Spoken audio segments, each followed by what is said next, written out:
everyone, it's Dr. Ann Cartini. Welcome back to my channel. I hope that you guys are all doing well.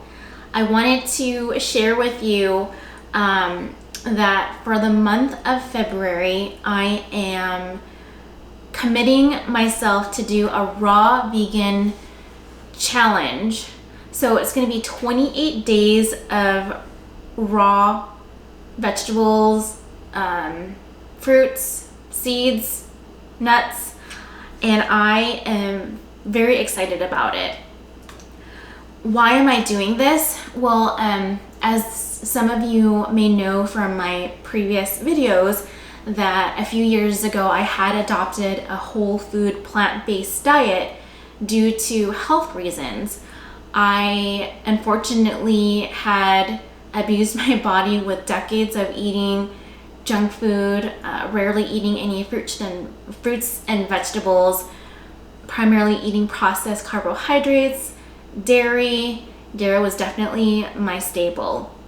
So after years of eating like this, my body definitely started deteriorating, and I was faced with a decision that I made to change my lifestyle. So I have been plant-based for a few years now, and thankfully I have seen a reversal in many illnesses, including prediabetes, hypertension, high cholesterol, eczema, irritable bowel syndrome. So I am so grateful, but I will say that I still struggle with, or I wouldn't say struggle, but I still experience symptoms with plaque psoriasis, as well as uterine fibroid and endometriosis. And I really do believe that these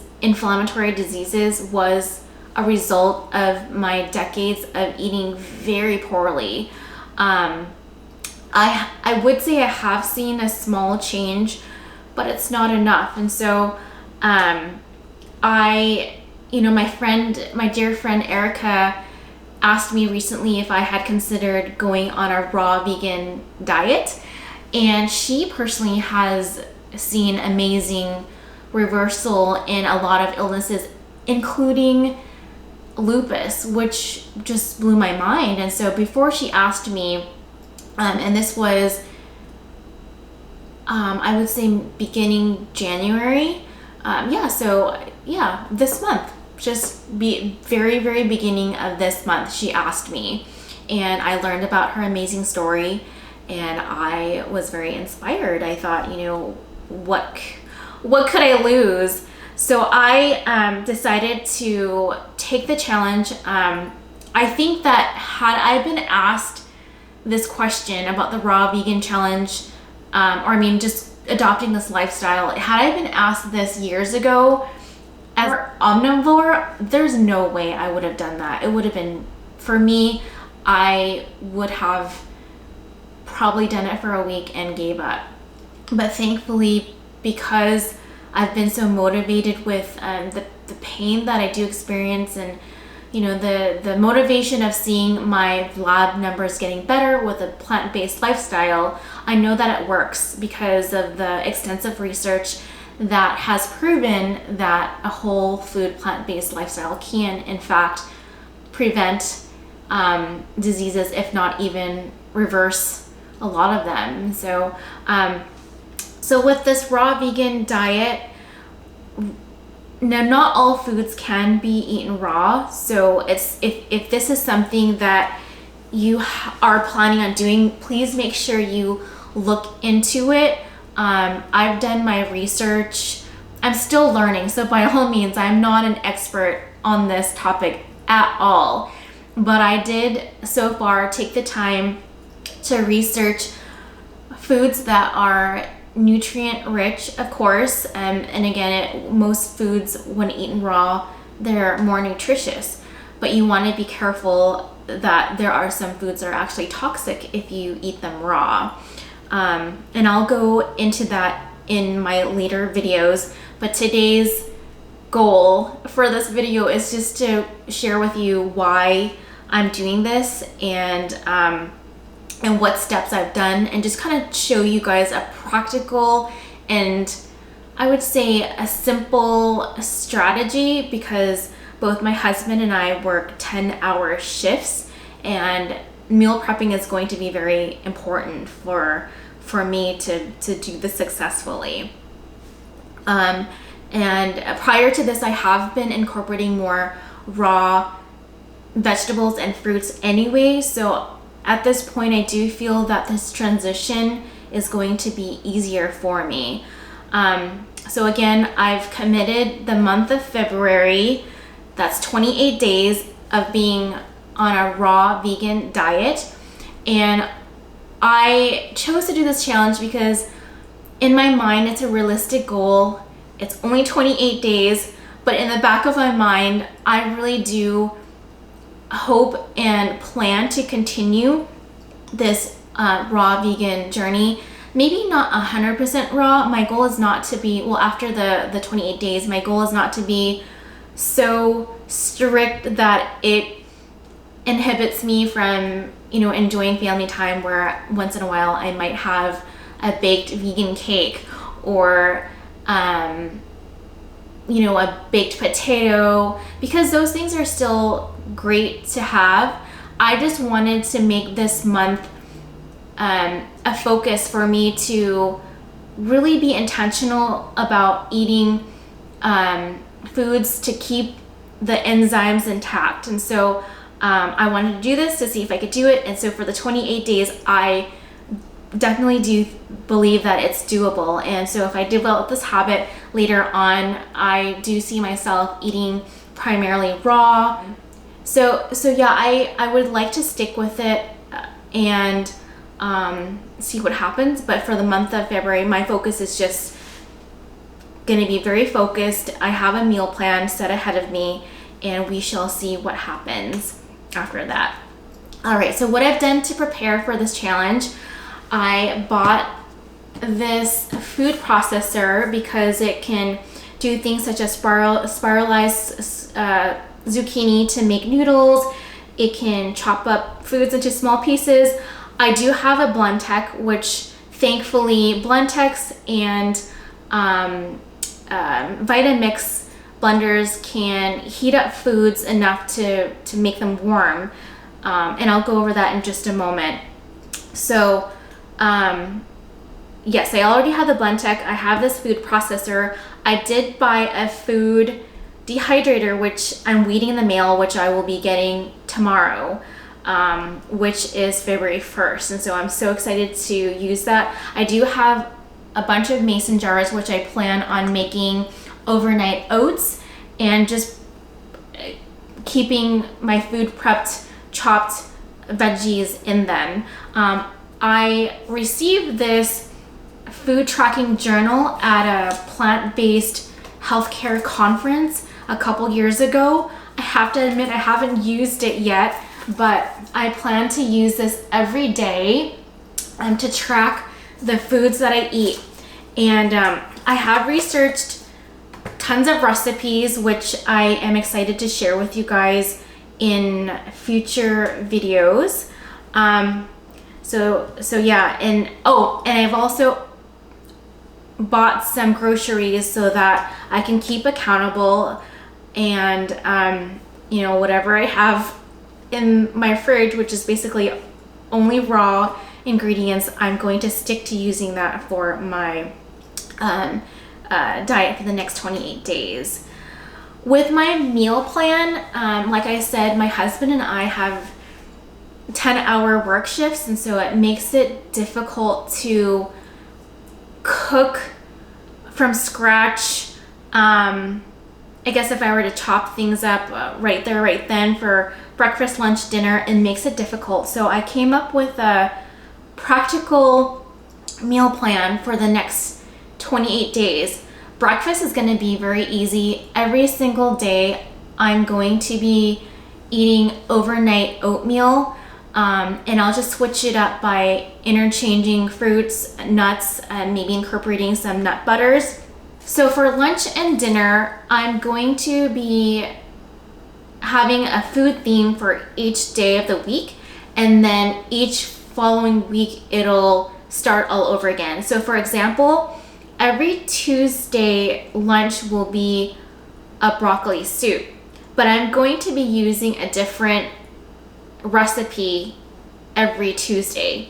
And then for dinner, I'm going to be calling it Taco Tuesday, whether it be jicama tacos or lettuce wrap tacos. The goal is, I just remember, okay, Tuesday is broccoli soup, Tuesday Taco Tuesday, but there's definitely room for variations, different vegetables, different combinations. That way things don't get boring.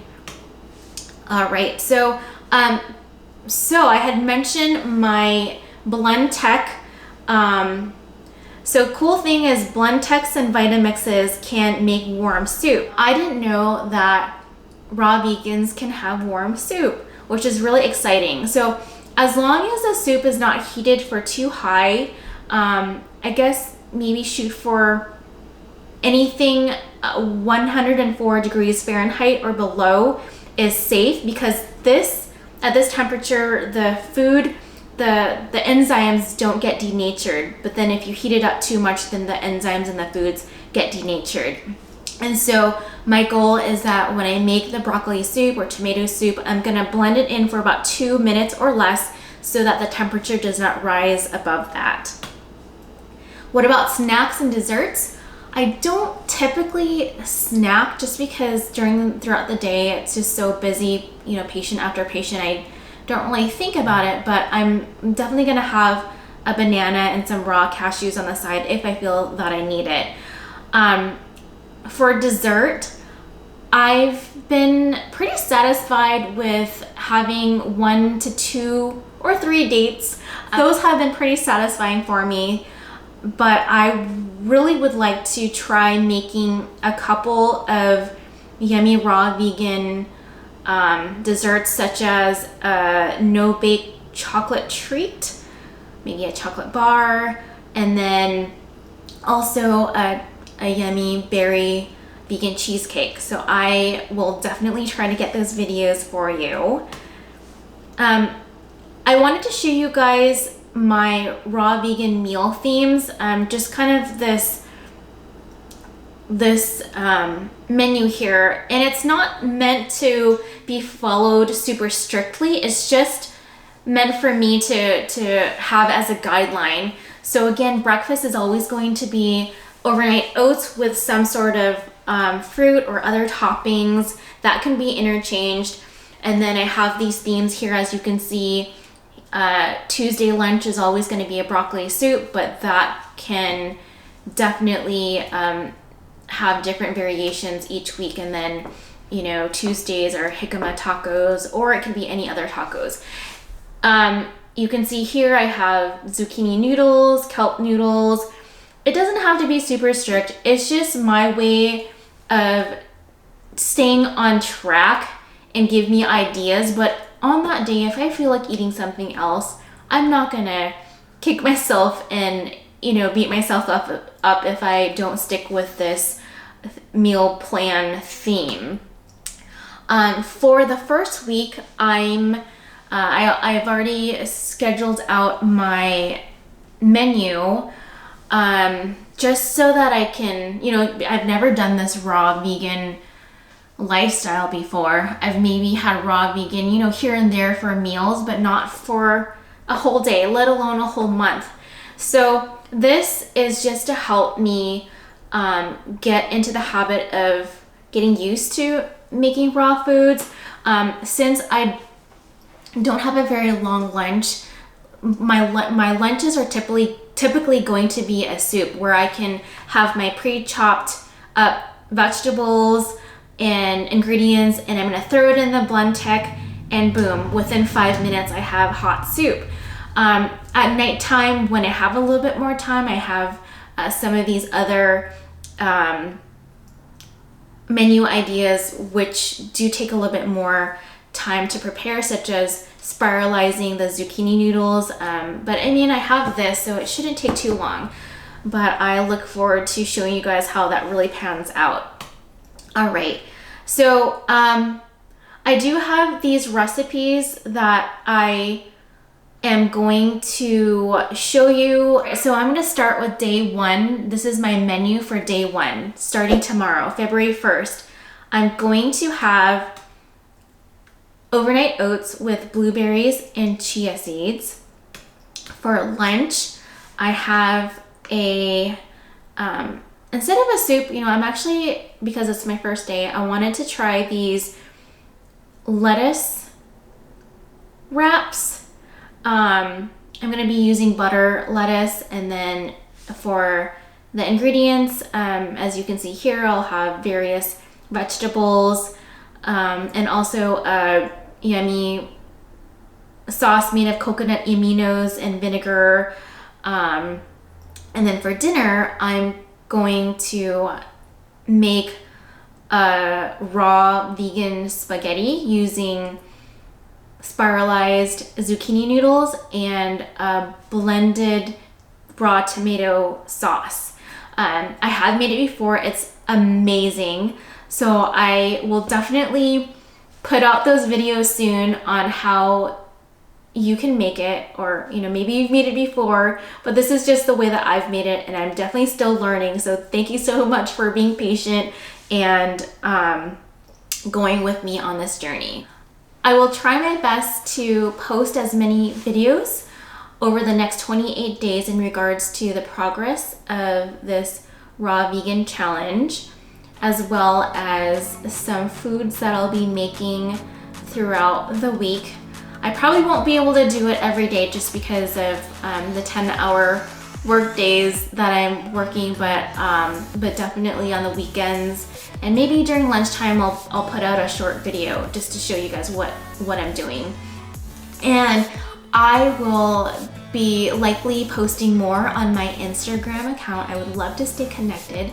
So if you find me on my Instagram page, which is Dr. Ann Cartini, I'll be definitely posting a lot more often in regards to meals that I'm eating throughout the day.